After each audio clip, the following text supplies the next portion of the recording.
Welcome to Oddball. I'm Charlotte Wilder here in New York. That's Amin Elhassan here in Miami. I mean, you're wearing a hat, I have a hat, but I decided not to wear the hat. Right here. Prove it. Oh, there it is. There was a hat. Not in the shot there, and now it's in the frame. There you go.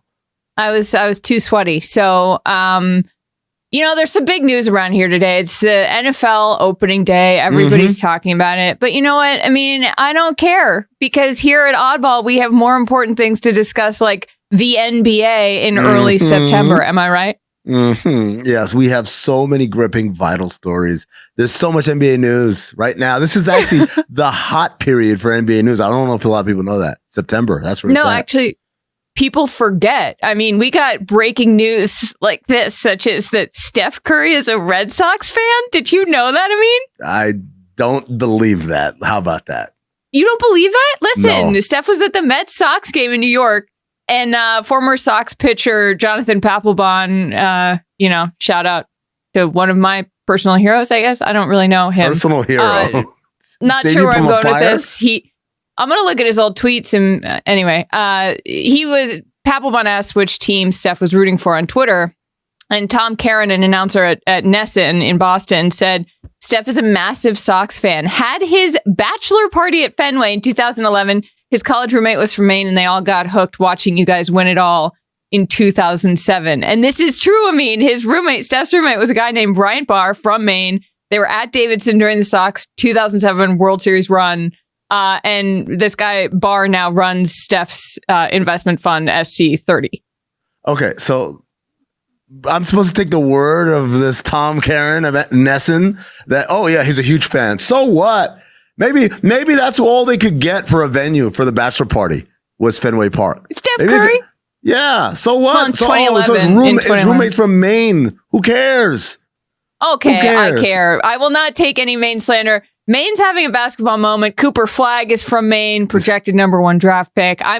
Someday I'm going to do a story in Maine on basketball. People love basketball in Maine, I mean.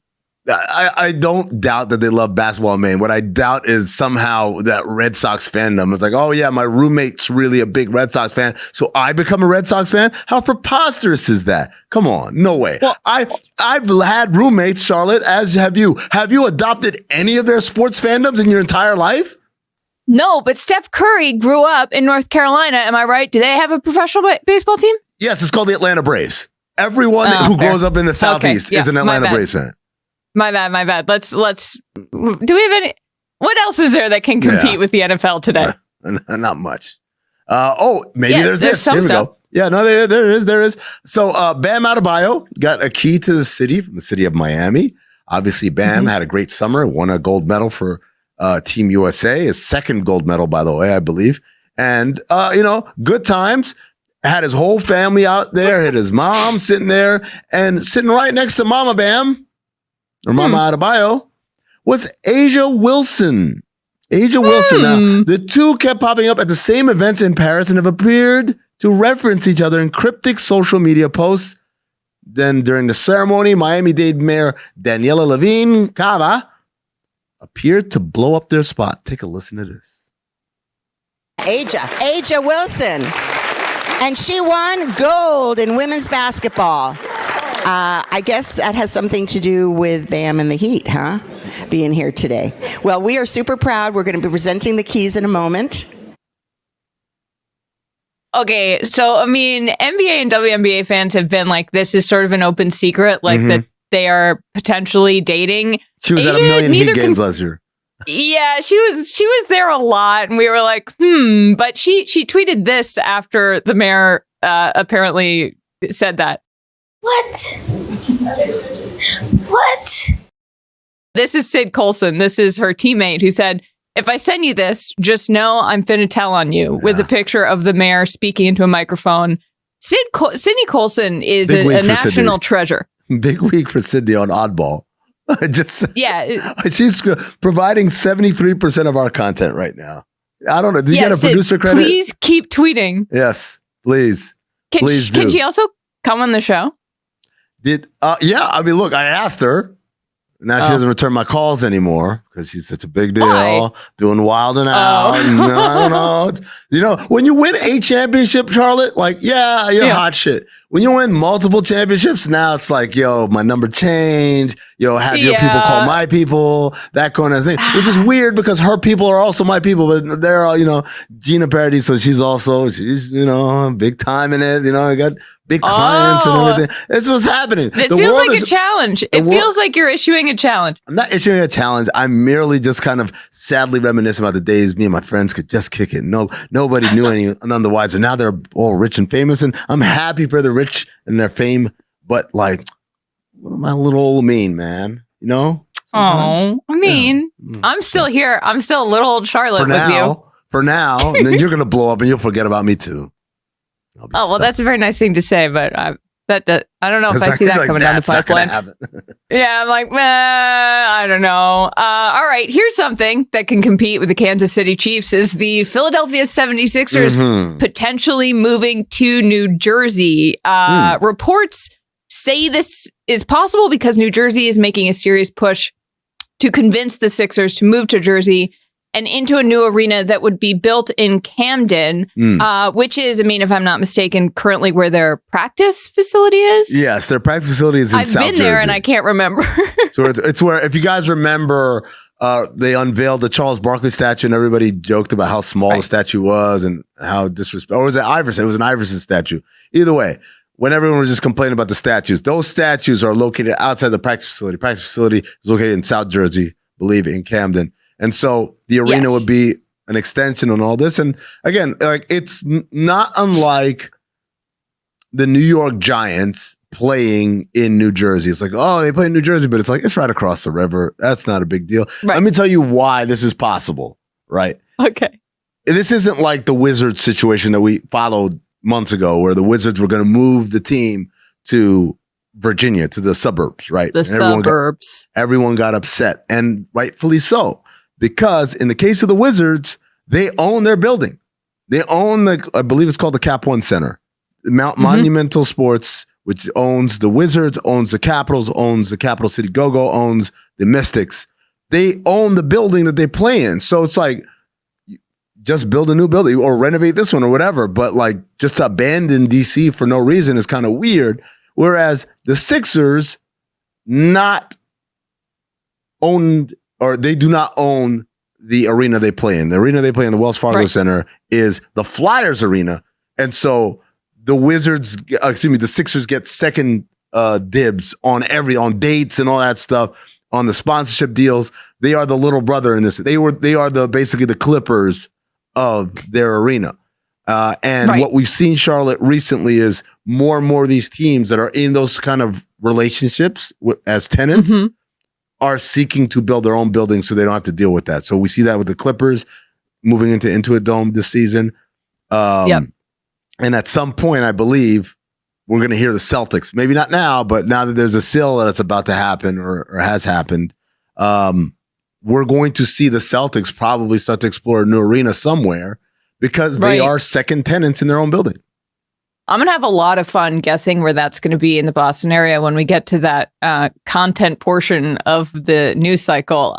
People don't seem to like this, though. Here are some reactions on Twitter. Oh, look at this. Nah, stay in Philadelphia for historical reasons just doesn't sit well with me. New Jersey Sixers sounds horrible. And look, like, this is not what's going to happen. It's not going to be the New Jersey Sixers. Read the last one. What's the last one? Sixers might finally win the championship if this happens. Okay, fair. This to me, though, raises the question of, is South Jersey actually Philly? Because I feel like that is it. People are like, Bruce Springsteen, it's like Jersey, but they're like, oh, but he's Philly too. It's this cultural war that people in North Jersey are like, South Jersey isn't really Jersey, but it is Jersey, but it's not Philly, but it is Philly. I don't know. Yeah, South Jersey is really Philly, just the way like North Jersey, like Orange and Hoboken and Jersey City and Newark, they're really New York. Like, I get it. Like, you have to get on a PATH train, which is a little different, but it's like you are, for all intents and purposes, affiliated with this part of the country, this megalopolis that is in your area. And so if they move to Jersey, like I said, it's like the Jets and the Giants. No one calls them the New Jersey Jets or the New Jersey Giants. It also would mean that the state of New Jersey would have 3 teams that don't claim Jersey as their home, which has to be a record of some sorts, right? Like, imagine the Bucks are like, we're the Chicago Bucks now. Why not? It feels like the most Jersey thing ever, too. Jersey's like, I can't get no respect. And like people in Jersey have a chip on their shoulder because everybody in the country like thinks New Jersey is bad, even though I'm married to someone from New Jersey. So I've been brainwashed to be like, actually, New Jersey is good, which is a real mind. It really messes with your head when you grew up. You know who's responsible, right? It's it's the Karate Kid. Because Ralph Macchio came from, like in the movie, Danny LaRusso moved from Jersey to Reseda, California. And so all he did was cry about, like, oh, Miss Jersey, it's not like Jersey. And so he was so annoying. Everyone was like, yo, if he represents Jersey, no wonder that place sucks. Okay, well, here's something that I think states that are stuck in between other states with sports teams, like if you're in Connecticut or if you're in Jersey, it's like you can't choose the Knicks and the Eagles. I think you got to stick with a city. I think you got to choose a city. Like if you're in Hartford, Connecticut, can't be a Red Sox fan and a Giants fan. Oh, okay. So like if you're in San Francisco, California, you can't be like a Warriors fan and I don't know, a Red Sox fan? Maybe something like that? Well, no, you can. It's just weird. Or you can be, or if you, I guess you're not from San Francisco. Let's say you're from, let me pick a random American city, Charlotte, North Carolina. You can't be a Carolina Panthers fan and a Red Sox fan. You can't. Well, if it's a Boston team, you can be a Boston fan and any other fan, but you can't do that for any other city. No, you can't. You know what? This was our producer's idea, so I'm going to move on because I don't want to die on this hill. Okay, well, speaking of dying on a hill, wow, that's a bad tee up by me. The Celtics' weird offseason continues as Joe Mazzulla announcing like a groundhog, sticking his head up, letting us know that there's 6 weeks left before the season starts. He came with his first psycho quote. He said, quote, people are going to say the target is on our back, but I hope it's right on our forehead, in between our eyes. I hope I can see the red dot. Charlotte, before I ask for your reaction, I just have to point out, if the dot is in between your eyes, you can't see it, Joe. Yeah, I can't see Joe. I can't see my eyebrows right now. I don't know if my unibrow either. I can't see it. Yeah, I don't know what's going on. Well, I can because I have the return here that I'm looking at. So that's cheating. But Joe Mazzulla, I said the other day, like someone should take the Celtics phones during the offseason and be like, you can't have these anymore. Someone should take Joe Mazzulla's, like any screen he has, because I'm sure he's watching some weird sniper movie and like getting really into it. He gets too into the things that he consumes.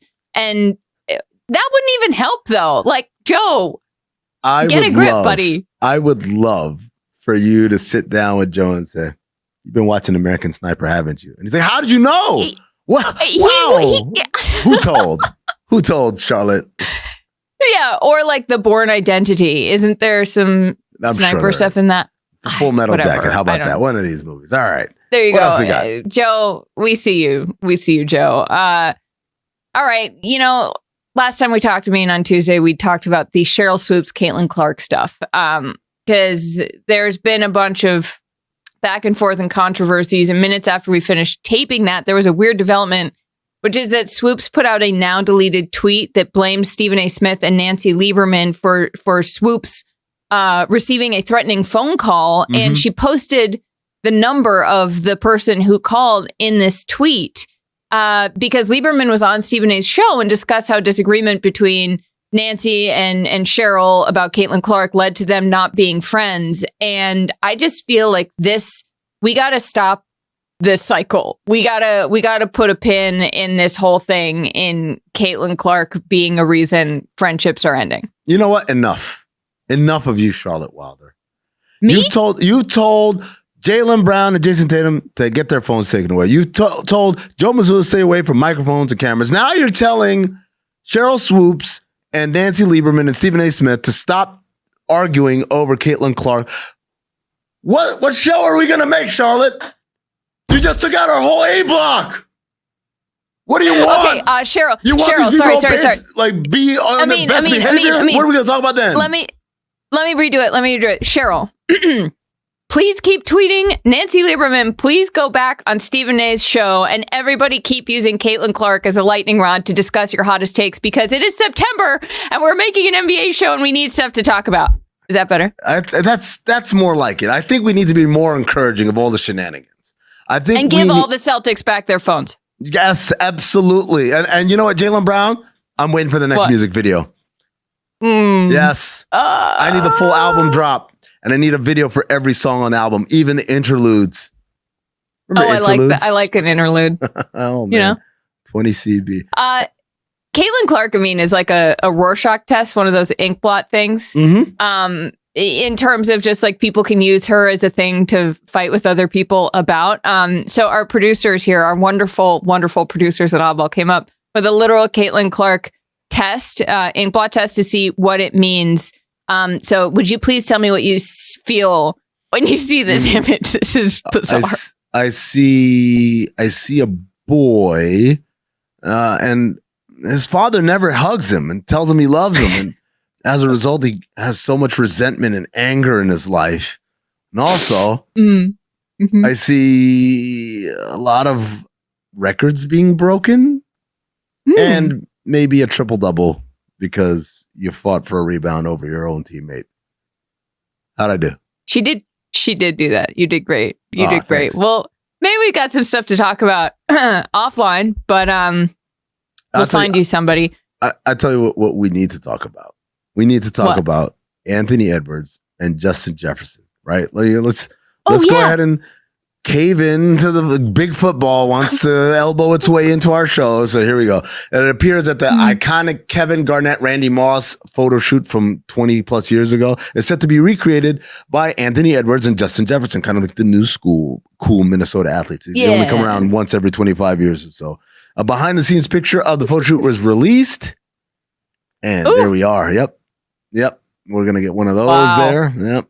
That reminds me. All right. We haven't chimed in yet about Ant's comments about players in the 90s, saying that Michael Jordan was the only guy with any skill out there. We were gone for a while, but we didn't have an opportunity to react. We're going to have an opportunity to do that next or now or when. And that is a whole at least 7 minutes of content. I mean, I can't believe we haven't tapped into that well. Let's do it on this September afternoon. Yeah, I'm glad that you didn't tell Anthony Edwards to put away his phone or stop going on podcasts. Please keep talking. Yeah.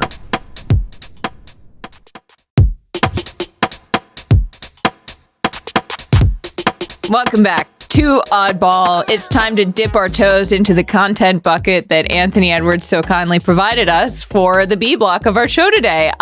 He talked about NBA players in the 90s, Amin, and I'm sure you know what he said, but if anybody didn't, he said, I didn't watch it back in the day, so I can't speak on it. But I don't think anybody had skill back then. Michael Jordan was the only one that really had skill, but now everybody has skill. This feels like something someone says to get a reaction, but I mean, what was yours when you heard this? Yeah, I always want to pay attention to someone say that I don't really know much about this. When they lead with that and then say their ignorant statement, then that always makes me feel better because at least he knows he doesn't know what he's talking about, as opposed to someone who claims to know what they're talking about. But I don't.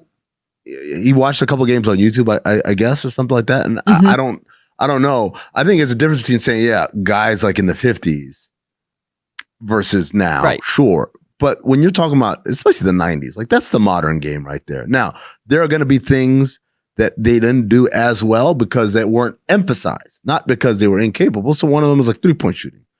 When I was a kid, when I was growing up in the 90s, coaches at every level taught you, if you're at the 3-point line and someone closes out to you hard, you pump fake and you take a dribble forward and take that mid-range jumper because that's a higher percentage shot. We were taught this. So if you were taught this your entire life, you got to the NBA and it's still being taught that way, you're going to take less threes and you're going to be probably less of a 3-point shooter as a result. You're going to take more mid-range shots because that's what the prevailing coaching methodology told you to do. In the 2010s, not even in the 2000s, because really us and Phoenix and maybe the Golden State Warriors were the only two teams playing up-tempo and emphasizing a 3-point arsenal. But in the late 2010s is when everyone was like, oh no, you don't pump fake and go forward. You pump fake and go to the side, right? And that's one example of many different things that are a product of the philosophy changing, not the skill of the player changing, right? But the philosophy of the game changing. And so the circumstances. Yeah. And is young. He's 23 years old. I don't expect him to be an expert on players that occurred before he was alive, but I do find myself yearning for the Shaquille O'Neals, the Kobe Bryants, the Tony Parkers, and not for the reason a lot of people think, right? The reason I yearn for those guys is because those guys were students of the game. They were basketball junkies, right? Like they would watch, they were knowledgeable about players that happened before they arrived on the scene. And basketball is a sport that's built, we're all standing on the shoulders of giants, right? We're all and someone standing on our shoulders, et cetera, et cetera. And so it's disheartening to hear one of the best players in the game be at least very knowledgeably ignorant. And he's knowledgeable of himself that he's ignorant, but still loudly and brashly ignorant about something that happened before he arrived. Because believe it or not, like there are things of value that happen before we step on the scene. Right. And also the fact that it is something he could remedy. He could watch and then have an opinion, but he has chosen not to. We're going to do a bit of a heat check there with what former and I think current players. We'll see what we've got with their responses. We're going to start with, current players. We're going to start with Paul George. Here's what he said. I thought it was a very immature comment because obviously MJ is moving how guys move in this era today, so I think that was kind of like where he was going with it.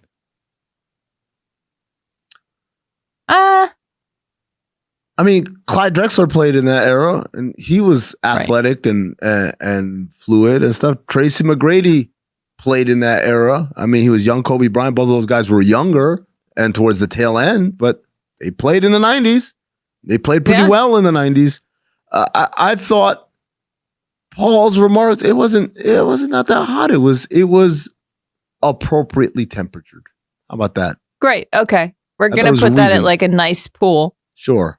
There you go. Right. Well, maybe a little chillier than a regular pool. But then again, I live in Arizona, so my pool is always like a bathtub. So, all right. There you go. All right. Is giving the benefit of the doubt the right move, Charlotte? I think Ant is someone who genuinely prefers a reaction over a statement that maybe is nuanced. So I think in some ways what Paul George was saying is probably true. I think Ant was probably like, look, MJ is moving more like players move today, and then took that one little thing away from it and then said a sweeping broad generalization.